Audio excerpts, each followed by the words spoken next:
markale ayuu khilaafkii dowladaha Soomaaliya iyo Itoobiya soo muuqday saaxadda warbaahintana waxaa lagu qorayaa ciwaanada sheekooyin cusub oo la xiriira dowladaha Soomaaliya iyo Itoobiya hadallo kulkulul ay isdhaafsanayaan saacadihii la soo dhaafay wasaaradda amuraha dibadda dalka Itoobiya ayaa markan u muuqata in ay cadeysay in marnaba aanay sinaba suuragal u ahayn in ciidamadeeda ay ka baxayaan Soomaaliya taa beddelkeeda Itoobiya waxay soo saartay war kale oo dowladda federaalka ee Soomaaliya xaggeeda aan laga soo dhaweyn doonin Itoobiya markan joogitaankeeda waxay ku xiraysaa Soomaaliya la dagaalanka ururka Al-Shabaab waxa ay wasaaradda Itoobiya ee amuraha dibadda ay leedahay guula ayay ciidamada Itoobiya ka gaareen dagaalada shabaabka lagula jira ee ka taagan Soomaaliya markan suuragal maahan ayay leedahay Itoobiya in howlgalladii Soomaaliya aan ka fulinay ee guulaha ku idlaaday mar kale dib halkoodii looga soo bilaabo oo kooxda Al-Shabaab ay noqdaan kuwa xoogaysta oo mar kalena dhibaato ku noqda qaranka amniga Itoobiya sidaas ayaa lagu sheegay war ka soo baxay dowladda Itoobiya ee uu hogaamiyay rajiimka Abiy Ahmed ee fadhisa magaalada Addis Ababa laakiin hadalkan Itoobiya ay jeedinayso waxa ay kaga jawaabaysaa hadal dhawaan ka soo baxay wasaaradda gaashaandhigga ee dalka Soomaaliya kaas oo ku saabsanaa in Itoobiya haba yaraatee aanay suuragal noqon karin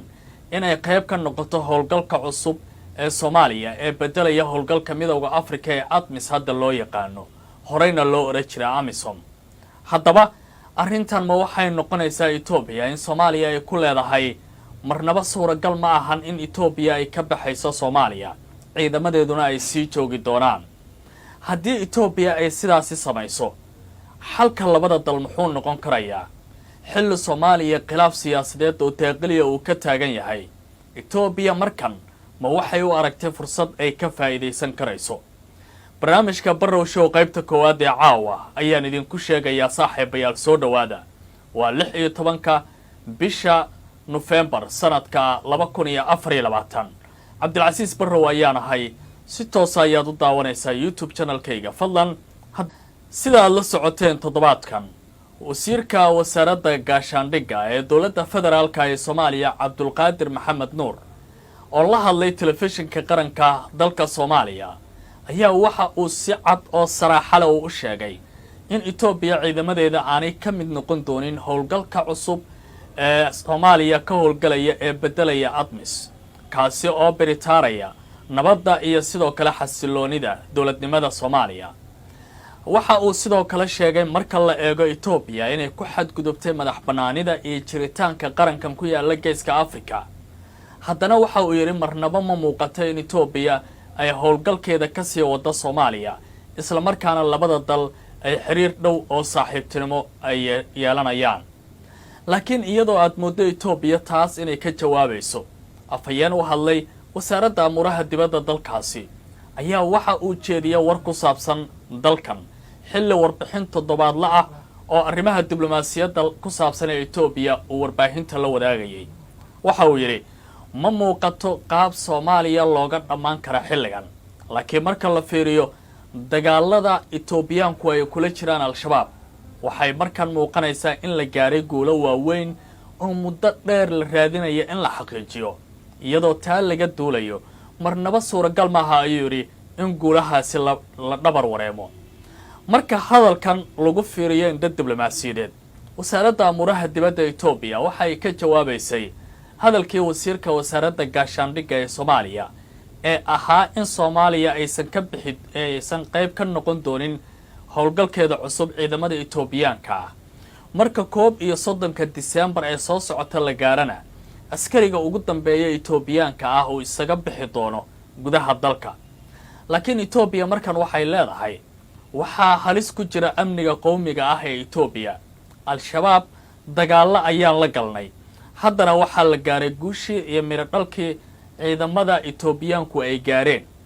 qaranka Itoobiyana suuragal maaha in guushaasi ay dayacaan sidaa darteed waxa muuqanaya in guushaasi la sii wado Al-Shabaabna lala sii dagaalamo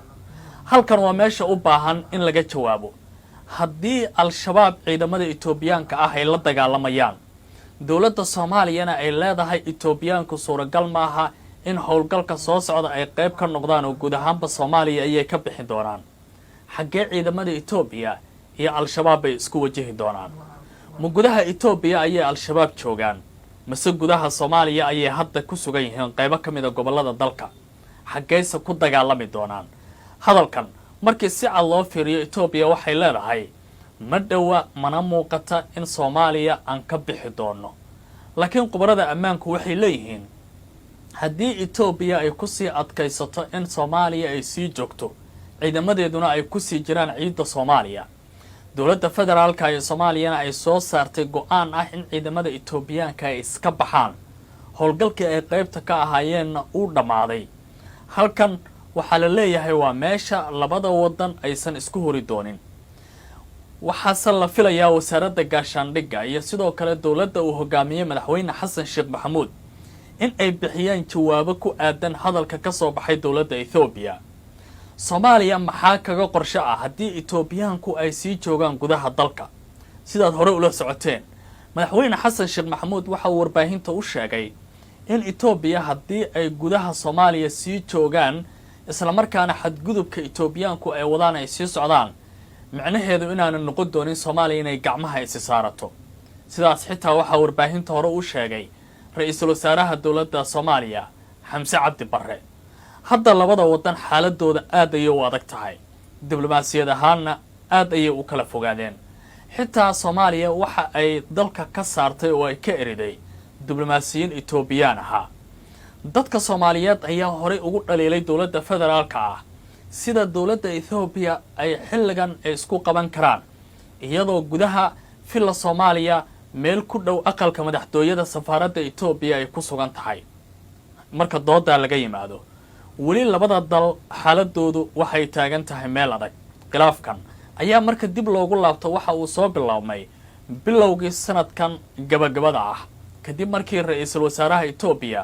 ninka lagu magacaabo Abiy Ahmed uu go'aan iyo waliba is-afgarad la gaaray Somaliland kaas oo dhigayay in Itoobiya laga kireeyo dhulbadeed iyo waliba saldhig ciidamadooda ee badda ee Itoobiya ay ka howlgalaan go'aankaasi dowladda Soomaaliya waxay ku tilmaantay mid aan la qaadan karin oo aan la aqbali karin waxaana Itoobiya ay lagu eedeeyay xilligaasi in xadgudub ay ku sameynayso biyaha iyo dhulka Soomaaliya tani waxay xilligaasi ka dambeeyay Soomaaliya waxa ay dalka soo gaarsiinayso oo ay helaysay hub iyo saanad ciidan oo aad u fara badan Itoobiyana gudaheeda waxaa ku furnaa qalalaase aad u xoogan iyo waliba dagaallo uga imaanaya jabhado kala duwan oo gudaha Itoobiya farqaha haysta oo ku dhagan taliska uu hogaamiye Abiy Ahmed ee markiisii hore ka yimid militariga hadda labada wadan xaaladoodu waa ay ka sii daraysaa inkasta oo la filayo doorashooyinka ka dhacaya Somaliland ee hadda tirinteedu ay socoto in isbedel uu ku keeno arrintii Itoobiya iyo Somaliland ay hore u gaareen haddana Abiy Ahmed wali ma muuqata meel uu kaga laabtay hadalkii dowladda Soomaaliya hore u soo jeedisay ay ahayd in Addis ay ka laabato go'aankii Somaliland ay la gaartay hadda xaaladdu waa adag tahay dowladda Soomaaliya waxa u dooran laba wado oo midkood noqonaya in haddii ciidamada Itoobiyaanka ay bixi waayaan labada wadan ay ishori doonin oo dagaal ay wada geli karaan qubrada waxay sidoo kale leeyihiin wali waxaa furan majaalka diblomaasiga ah oo labada dhinac ay ku wada hadli karaan laakiin Abiy Ahmed hadalkiisa markan waxay u muuqataa inuu cad yahay oo leeyahay suuragal maaha in ciidamadeenu ay ka baxaan Soomaaliya oo amniga qowmiga ah ee Itoobiya ayaa halis ugu jira al-shabaab